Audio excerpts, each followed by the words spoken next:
Hi friends, இன்னைக்கு நம்ம இந்த வீடியோல வந்து for loop example 5 வந்து நம்ம பார்க்க போறோம். previous வீடியோல வந்து பாத்தீங்கன்னா example 1 ல இருந்து 4 வரைக்கும் நம்ம பப்ளிஷ் பண்ணிருக்கோம். இப்போ இந்த இதுல வந்து என்ன பண்ண போறோம் அப்படினாக்க நம்ம previous இதுல வந்து ஒரு single columnல வந்து values வந்து நம்ம எப்படி for loop யூஸ் பண்ணி incrementally வந்து நம்ம value வந்து print பண்றது அப்படிங்கற கான்செப்ட் பாத்துறோம். அதே மாதிரி decrement orderலயும் நம்ம பாத்துறோம். ஓகேங்களா? இப்போ வந்து நம்ம diagonal viewல வந்து நம்ம value வந்து நம்ம இங்க print பண்ண போறோம். diagonal means இப்ப 1 ன்னு சொல்லிட்டு இங்க 1,1 இருக்கும்.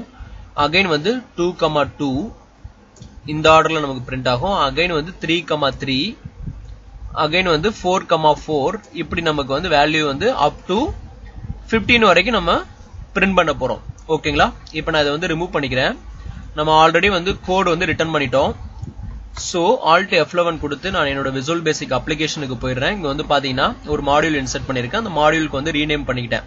for loop example 5 ன்னு சொல்லிட்டு இங்க பாத்தீங்கன்னா சப் ப்ரொசீஜர் இங்க இருக்கு. இந்த சப் ப்ரொசீஜர்ல வந்து நான் என்ன பண்றேன்?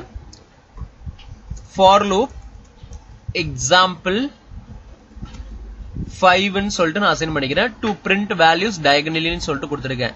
இப்போ ஒரு வேரியபிள் டிக்ளேர் பண்ணிருக்கேன்.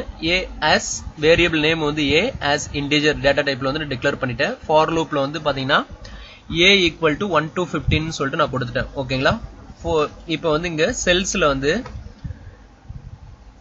aன்றது வந்து ரோவை அசைன் பண்ணிருக்கேன். என்னோட ரோவும் வந்து a ன்னு கொடுத்துட்டேன்.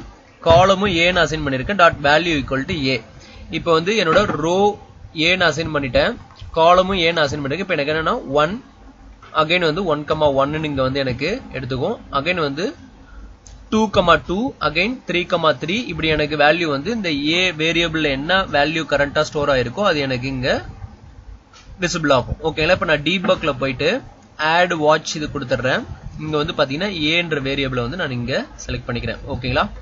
இப்போ நான் அந்த கோட் வந்து எக்ஸிக்யூட் பண்ண போற ஸ்டெப் பை ஸ்டெப்பா F8 பிரஸ் பண்றேன். இங்க பாத்தீங்கன்னா எனக்கு இங்க வந்து 1 ன்னு சொல்லிட்டு இங்க A1 என்ற செல்ல வந்து இப்போ வந்து 1,1 என்ற ஆர்டர்ல இருக்கும். இங்க வந்து கிளிக் பண்ணீங்கன்னா தெரியும் இந்த கோடுல செல்ஸ்ல Aல கிளிக் பண்ணீங்கன்னா 1 ன்னு இருக்கும். காலம்ல வந்து பாத்தீங்கன்னா 1 ன்னு இருக்கும். ஓகேங்களா? இப்போ நெக்ஸ்ட் இருக்கு. அகைன் வந்து லூப் வந்து கண்டினியூ ஆகுது. இங்க வந்து வாட்ச் விண்டோல பாத்தீங்கன்னா A என்ற வேரியபிள்ல இப்போ 1 அசைன் ஆயிருக்கு.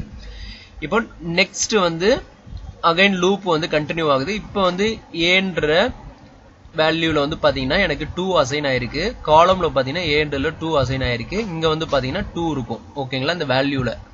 சோ இப்போ வாட்ச் விண்டோலயும் பாத்தீங்கன்னா a என்ற வேரியபிள்ல வந்து இப்ப கரண்ட் நம்பர் வந்து 2 வந்து ஸ்டோர் ஆயிருக்கு. இங்க வந்து பாத்தீங்கன்னா நமக்கு டயகனல் வியூல வந்து பிரிண்ட் ஆகும். எக்ஸல்ல பாத்தீங்கன்னா தெரியும்.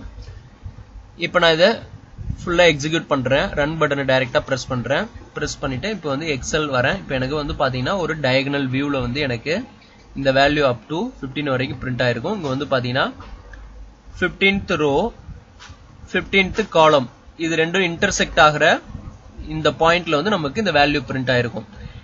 இப்போ இந்த காலமும் ரோவும் இன்டர்செக்ட் ஆகிற இந்த பிளேஸ்ல தான் நமக்கு இந்த நம்பர் வந்து பிரிண்ட் ஆயிருக்கும். ஓகேங்களா? இப்போ இந்த ஃபார் லூப் கான்செப்ட் பிடிச்சுன்னா நம்ம சேனலை சப்ஸ்கிரைப் பண்ணுங்க. நெக்ஸ்ட் ஒரு வீடியோல நல்ல ஒரு கான்செப்டோட பார்க்கலாம். தேங்க்ஸ் ஃபார் வாட்சிங் திஸ் வீடியோ.